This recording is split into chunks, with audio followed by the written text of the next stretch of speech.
that, man, there's a huge open market. And for our first product, Kai's Clan, I said, you've got all these different technologies. You've got IoT, you've got AR, you've got VR. And I was like, why don't we make a tool that encompasses all of these tech? The New Zealand Tech Podcast, brought to you by Gorilla Technology, proactive and strategic IT.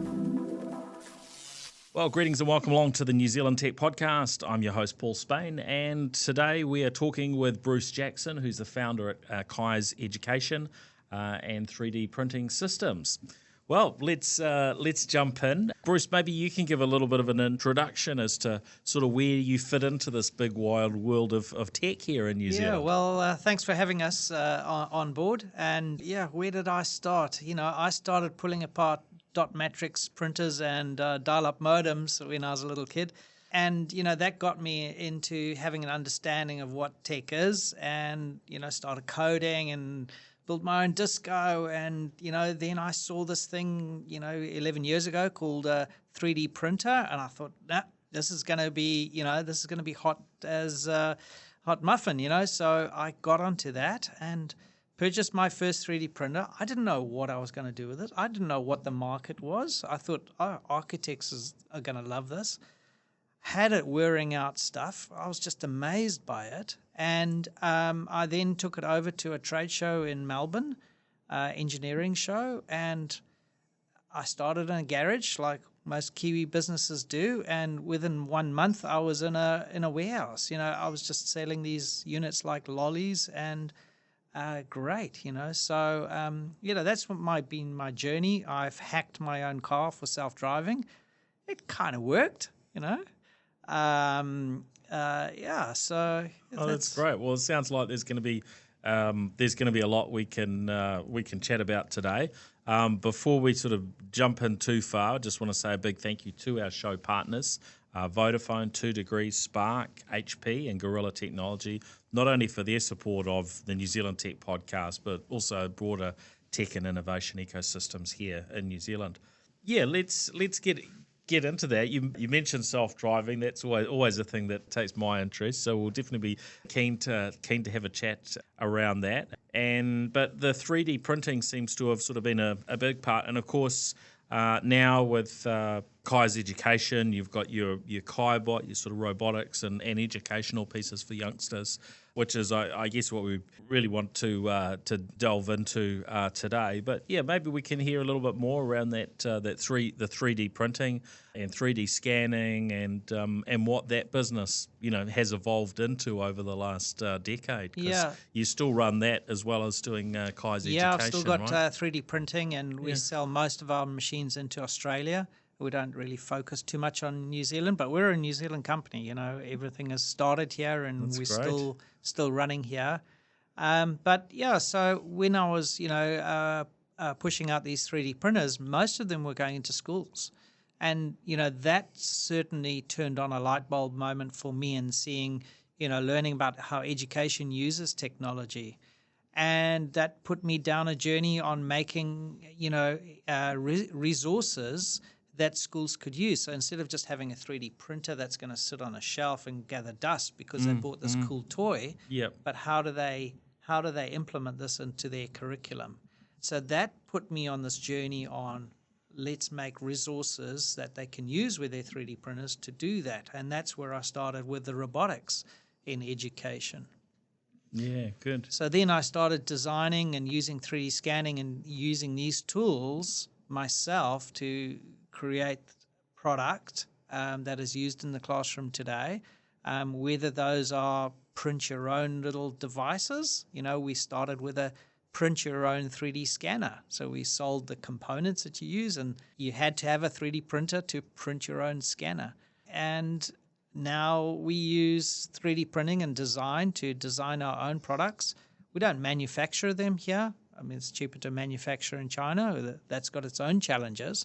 But having that prototyping to be able to 3D print something, to get the feel of it right away, within an hour or a couple of hours' time, and say, this doesn't really fit, or that component doesn't go, or there's a change in components because China's can't supply that component anymore, you can adapt and really turn around a product much, much faster than we've ever been able to do. Yeah, I think there's certainly specific areas where where 3D printing is just absolutely invaluable, and I guess there's all sorts of the technologies that we just take for granted in our organisations and businesses today. That if you suddenly turned off all the technology, it would be we'd be all lost. Yeah, it'd be very, very, very painful. And in terms of where you see 3D printing being the most valuable, is it that sort of manufacturing world, or are there other particular areas where where you see it's very, very important today? I think it's got we've definitely come into like a mature. We've gone over the Gartner hype cycle of 3D printing, and it's definitely now a mature platform. There is new innovation constantly coming out. There's 3D printing buildings. We'd have a lot of red tape to solve in New Zealand to do that, but there's the medical field. So there's so many fields, separate segments on the 3D printing industry. From my side of things, most business, like jet boat companies printing out their own, props and using old technology to cast them. So 3D print it, send it to the casting shop, and you've got a stainless steel boat prop, And I just love that convergence where we use old tech with new tech to get solutions made. But there is 3D printing in metal. I think that's definitely the holy grail. But it's not a simple thing. It's still very expensive to achieve metal prints. Yeah, it was interesting. I was up at Sale GP Technologies, walk with a little while back in the last 12, 18 months. And it was certainly very, very interesting to see the different technologies they were using there, and, what sort of quality that you can really get out of the different machines and 3D scanning, and you can see how within that high end world of sailing and racing and so on, just how useful that technology. Definitely is. The adaptation and just being able to change stuff on the fly, and have a new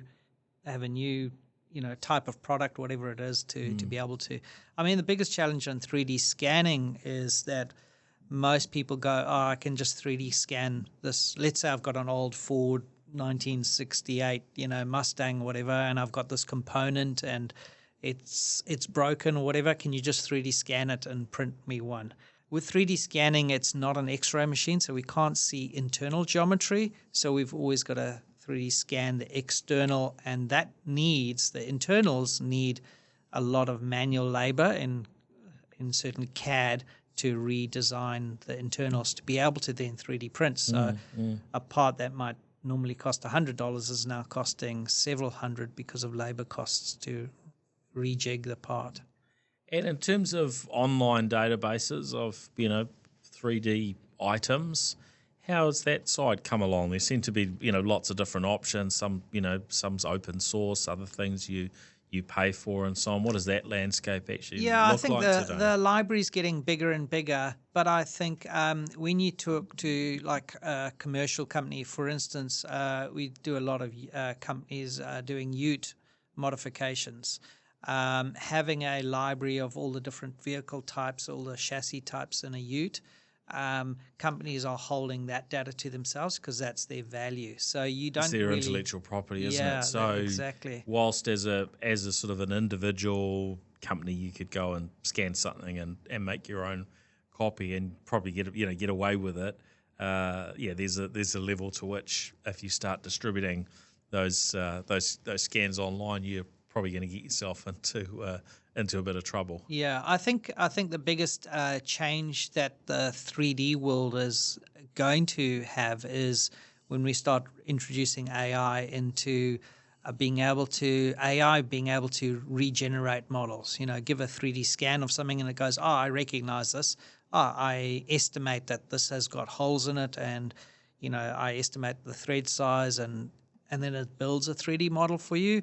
I think that is going to be a massive change in on the 3D engineering side of things. Yeah,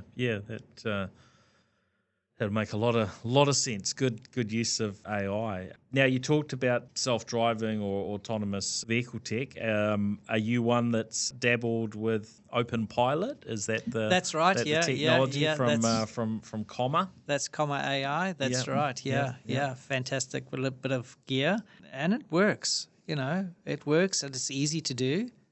DBT port, and off you go. So walk us through setting up your vehicle like this, because I've known others that have done it, but I haven't really delved too much into how much time does it take. Obviously, you've got to have a vehicle that's compatible. How good is it? I'm sure you probably compared it to Tesla. I've compared it to on. Tesla. Yeah. It's probably as good as the $10,000 Tesla add-on. At the end of the day, a lot of these things are like line following. You're following the lines on the road. If the road's well marked, then it's easy to follow, isn't it? Road's well marked, and there are still, even if there's no markings on the road, there's still markings on the road in terms of, there's a gully on the road. That's still a constant line that computer vision can see. So they do still work quite well, even on a road that's got no markings. Tesla's got major failings in its current edition in New Zealand of its self-driving. In the US one, it looks brilliant. Yeah, it looks amazing. Well, I'm currently having some discussions with them, shall we say, about my investment, because interestingly, when they launched the Model 3 here in New Zealand, and you could add on the FSD package, a little under 10K at that point in time. But they specifically put in writing what the features were that they were going to deliver in 2019. And actually they haven't delivered on the key one, which is what they call driving on city streets, which would, get you from A to B. Sure, you're overseeing it and watching it, and we've seen all the videos of that in the US and beta. But, what should have arrived within the first few months, according to what they put in black and white, for me still hasn't arrived. A lot of nearly marketing 3.5 years sort of later. So it's going to be interesting to see what comes of that discussion at the moment, or whether there will be some other legal hoops and disputes type processes to go through to work that out. I mean, this stuff is I think has proven to be harder to take to the next level probably than what many would have thought. But I find quite fascinating what Comma have done with Open Pilot and having this open source technology that has worked very well for a lot of people. I guess it's mostly sort of on the state highways, on the motorways, where you tend to use it. Yeah, most definitely, and it's a good piece of kit. All of these things, you've got to have your hands ready at the wheel, whether it's a Tesla or anything, because a chicken crosses a road. None of these, systems are capable of. Well, the chicken's going to die, isn't it? The chicken's going to die, but what do you do? Yeah. It's just a metaphor, but there are unexpected things. There are aren't unexpected. There's always the unexpected. Yep. A bicycle, a scooter, a piece of metal flying off a truck. None of these systems are programmed to avoid that. There's not enough data to do that. You'd have to put a lot of metal off trucks to just train that particular scenario. What color is it? What angle? What size? There's just it's unlimited. The possibilities to react for a vehicle to react to that. But they both do good jobs, in terms of, I would say the Comma AI and Tesla's $10,000 New Zealand version are pretty equivalent. I mean, the Tesla's reverse parking is atrocious. It just cannot reverse, Yeah, it's a bit of a shocker, isn't it? Yeah. Yeah, and there obviously there's sort of competing things, Mercedes and others at varying points with some pretty good technologies. How does it handle road cones? Is it sort of capable on that front at this point, or is it's not there yet? It doesn't. Yeah. No, I mean, I wish there was a counter in some of these things to count how many road cones we have on these roads. That would always be good. Oh, you've reached 1,000 road cones. Ding ding. Yeah, I think that probably that'd be a common day around some parts of the country. I have had situations with Tesla where it is a very good job with cones on a motorway, and then other times where it won't. One, I was on a journey, and the end was I think it was Onehunga exit the motorway in Auckland, and there were cones basically across and sort of merging you across into other lanes and so on. This was a sort of an evening jaunt. Probably it might have been very soon after they turned on the what they call it, navigate on autopilot capabilities in New Zealand, and I thought I've got to try this. So, just went for a drive, and it handled it really well. And then another scenario was State Highway 1, heading from between Hamilton and Auckland, and vehicles sort of navigating through cones quite well.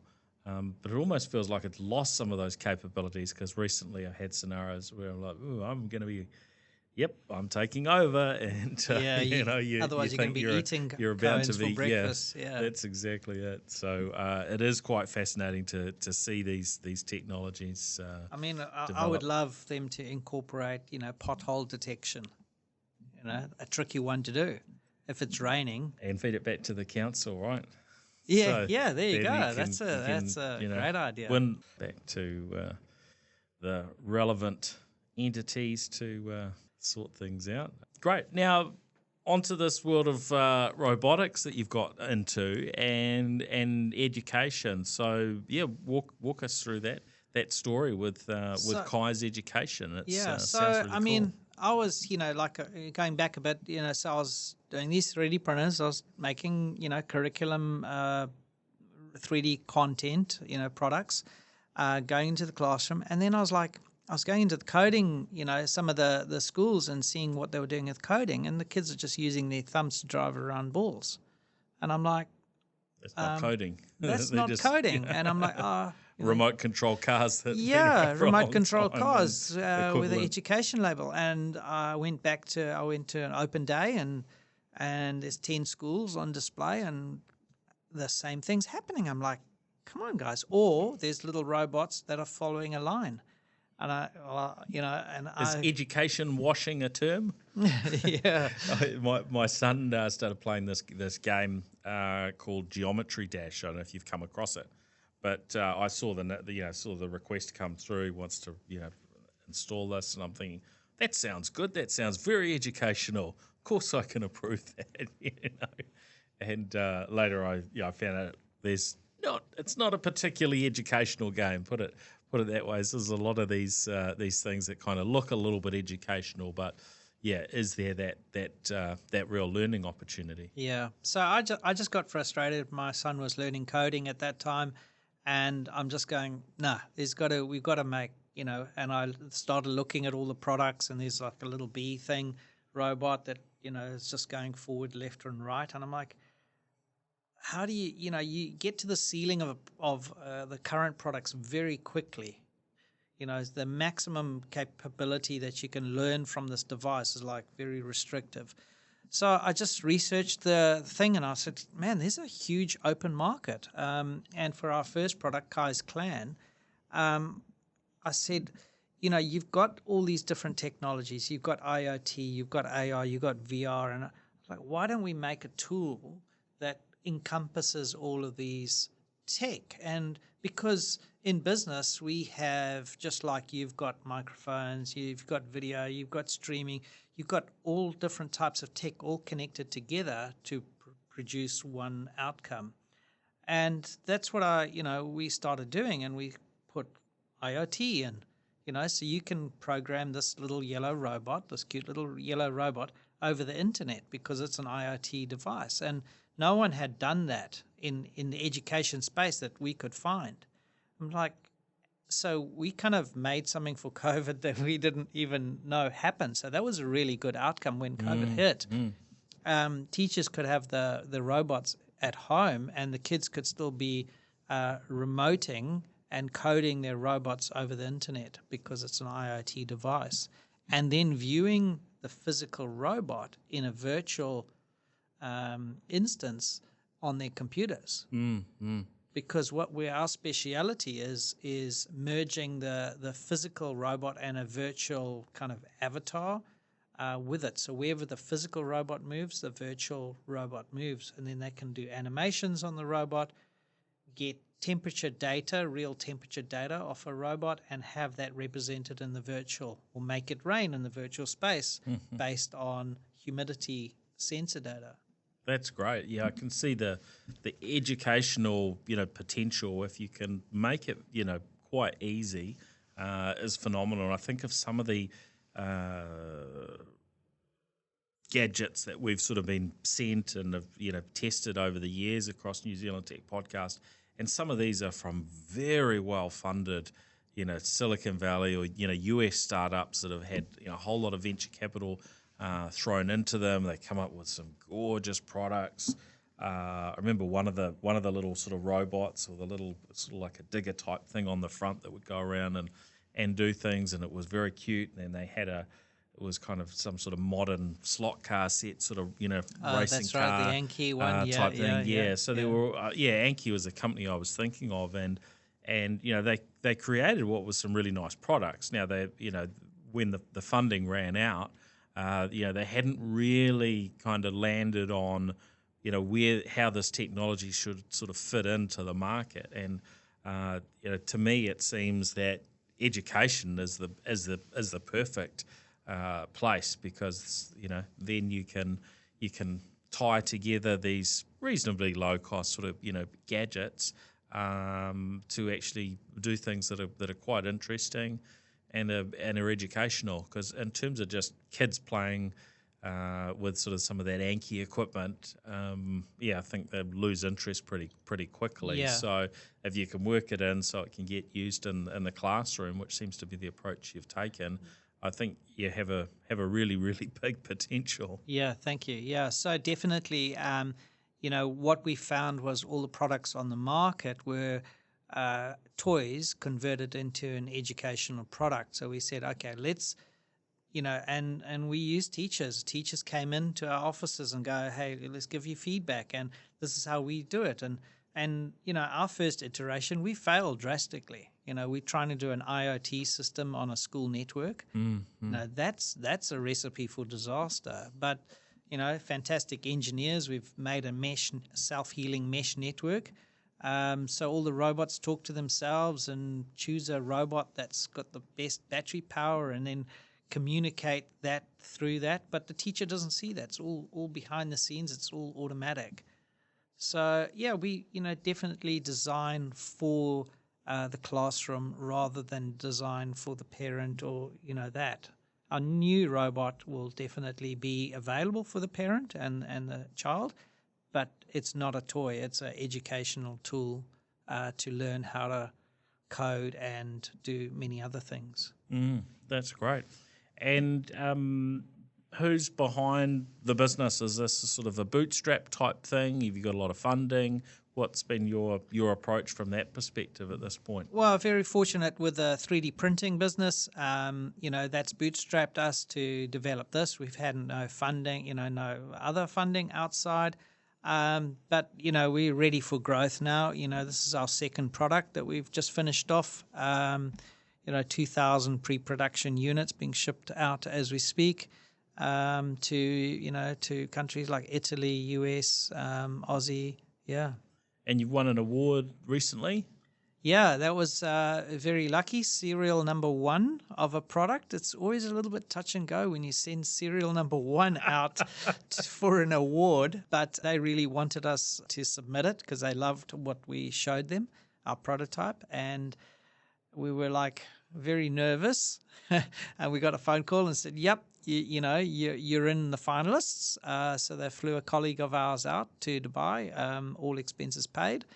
And we're very lucky to win the award. We've had great help by NZ Trade and Enterprise. NZ Trade and Enterprise, as well as NZ EdTech.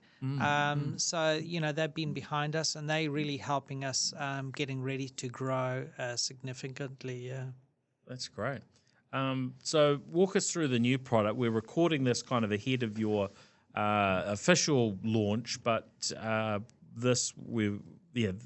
by the time this comes to our audience in a few days' time, you will have launched. So walk us through. So what we wanted to do is we wanted a product that can be used without any computer, because kids at the moment, kids through COVID have had way too much digital exposure.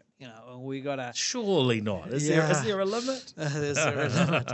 We just got to get back into some of the physical computing devices. But how can you teach coding using physical computing? It's like that's a challenge in itself. So what we have is we have a deck of cards. If you imagine a deck of cards, but these cards are constructed kind of like Python, so that there's over 100 cards.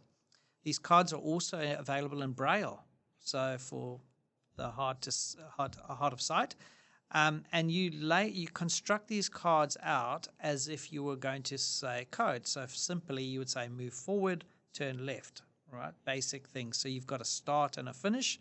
We've got these square 15 centimeter magnetic tiles that snap together, so you can build out a level or like a maze that you'd lay out on the floor or on your desk. And you've got to get the robot from the start to the finish, right? So you go forward, left, forward, left, forward, left. Well, those things I've just done is actually a loop. So forward, left is one segment, but you're repeating that 3 times. So we say, okay, to the kids, add a loop card, a loop start, and a loop end. How many times do you want to loop? So we've got this kind of construct for young kids or teachers who have never coded before, because we've got a lot of teachers who have been put into teaching computer science, but they've never been trained for it. So we lay out this construct, then we use the robot, we tap each card, we tap the robot onto the card. It's got a special camera that can recognize what the card is, taps, and you're programming the robot. Now, fantastic. That's a great approach. So if you say, I tap start record, start loop, and you don't put in how many times that you're going to loop, the robot's got a little screen on it, and it says, bug alert, you've left out, loop how many times. Excellent. So what this is doing is, because a lot of kids in a classroom are too scared to put up their hand, because putting up your hand is sometimes seen as, I'm failing, I don't know what to do, and I don't want to feel, awkward in front of the whole classroom. I mean, no one, you do a podcast or you do a live thing and you say, any questions? And people are always a little bit shy to put up their hands, and kids are the same.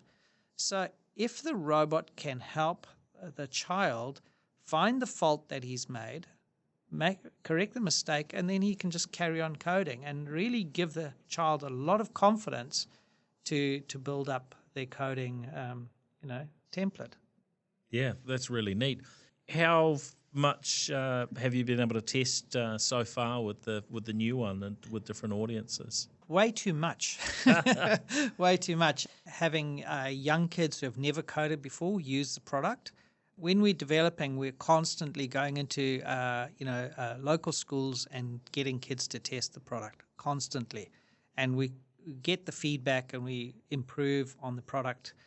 And the product development cycle on this is like taken 2 years, which should have been a year, but it's taken 2 years. But we've really been able to fine tune and get it ready for the classroom. Along with that, we make a whole lot of lesson plans, and we get teachers from the US or from Australia to create lesson plans that wrap around the product. So you're not just getting a product, you're getting the activities or the projects with it.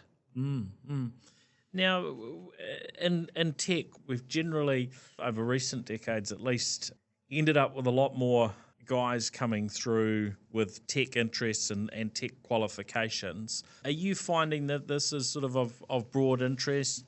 Girls and boys are taking interest, and you've been able to develop it in such a way that you connect in both directions? Yeah, definitely. I mean, when we designed it, we want it to be fully inclusive. I mean, you see the little robot here; it's got a little unicorn sleeve on it, a little poop. Right, so they can be they can be personalised up accordingly. So the kids can make it their own. We've got blank sleeves that they can design and create for themselves. But we want the product, not boys, girls, just universal. So whether it's a teenager or a young child, we can use the product with them as well, and they don't feel out of place. So it's just really inclusive on what we're doing. Yeah, and in terms of the way that you sort of expect it to sort of evolve in the future with the different exercises that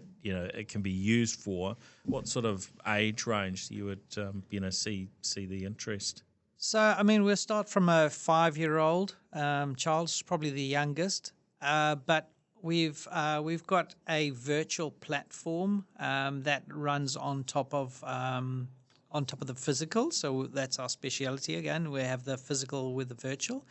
In the virtual, we have like a maze builder, game level builder. Yep. So older kids can actually use our virtual only. So you can use it virtually only, called Conundrum, with a Kai as KaiNundrum. Yep. .com, and you can go on there today and play for free, play and code for free. And you can build your own levels. So because we've got a level builder, you can really scope it out quite far. So you can go up to high school with it. In our virtual builder, there are things that we talked about earlier, self-driving cars. It's got a radar on it. The radar can sense objects. There's oil slicks, there's lasers, there's gates. If the physical robot hits a virtual gate that's closed, it stops. So if you code it to go through, if you've paired the robot with your iPad or your tablet and you see there's a gate and you try and go through that gate, you can't go through, the physical robot can't go through a virtual gate. And there's balloons to pop and a lot of problem solving and getting kids, creative skills going on, not just solving levels, but also creating their own levels to then go and solve later. Great. And you mentioned Minecraft at one point. There's some sort of crossover there with some of the software and so on you've been building? Yeah, totally. So with our first generation robot, kids can create their own robot avatars. So that means they can go into Minecraft, they can create elements, graphic elements that we can use in our virtual, VR side of things for the robots. What this means is, let's say you've got a classroom, with a dozen kids in there, and they all go and create their own Minecraft characters. One wants to be a chicken, and that chicken again. And they can all be different characters. And then when you're coding your physical robot, you can then sit inside VR and you can see all these Minecraft characters, not in Minecraft itself, but in our own virtual apps and augmented apps as well, augmented reality apps. Yeah. Great. So where to next? You're really going out sort of globally, aren't you, in terms of launching your products and looking at the export opportunities? Yeah, totally. We're definitely going to be ramping up this time next week. We're going to do 4 shows in 5 weeks in the US. We're going to freeze our butts off. It's like -10 in some places. But yeah, we're really ready to grow now. I think having our second product under our belt now, and we can really look at expanding. We've got a lot of associated products as well. So we don't currently offer any subscription. So from a business side of things, we've got quite a wide product portfolio, I feel, and we'll carry on innovating and developing new products. Yeah. That's great. And how big's your team at this stage? Oh, we're small. There's 9 of us in total. Some of that staff is shared from the 3D printing to the Kai's education. But yeah, we're ready to grow. We've got game developers on our team. We've got hardware engineers, designers. You know, to put a physical product together as well as a virtual product takes, and networking and servers and all of that kind of stuff in the cloud. It takes quite a lot of resources to do that. It's not just a physical product. Yeah, well, I mean that's great to have a sort of a end-to-end offering that's that's immediately useful for education. Yeah. So for those that are listening, whether they're parents that are interested in this sort of thing for their school, or teachers and so on. Where should people go to look and find out, what the options are? Is it reasonably easy at this point to sort of get started? Yeah, I mean, our new product is going to be about 130 New Zealand dollars starting price. And yeah, kaiseducation.com. So KAI. Kaiseducation.com is where to go, and that's when they'll be able to order product from us. That's great. Well, Bruce Jackson, thank you very much for coming on the New Zealand Tech Podcast today. It's been fascinating, and certainly wish you all the best with Kai's Education, the KaiBot, and the other parts of the ecosystem. And yeah, I really, hope this is something that can be adopted, across New Zealand, and that we get that sort of, win on the education side and a win also on the export side. So that's fantastic. Yeah, most thank you very much. Well, thanks everyone for joining us on this episode of the New Zealand Tech Podcast. Of course, also thanks to our show partners, Vodafone, Spark, 2 Degrees, HP, and Gorilla Technology. And we'll be back again, of course, with another show next week. If you have been catching the video for this episode, would recommend go and fire up a podcast app on your smartphone, be that Apple Podcasts, Spotify, Google Podcasts, etc., and subscribe or follow the NZ Tech Podcast, which is free. Of course, if you're listening to the audio episode, you can catch the videos that most weeks tend to go out live on a Tuesday afternoon, and we're across LinkedIn. At this stage, the best thing on LinkedIn is to follow myself, Paul Spain, but you can also find NZ Tech Podcast across YouTube, Twitter, and Facebook. All right, thanks everyone. Catch you next week. Cheers, Bruce. Thank you. The New Zealand Tech Podcast, brought to you by Gorilla Technology, proactive and strategic IT.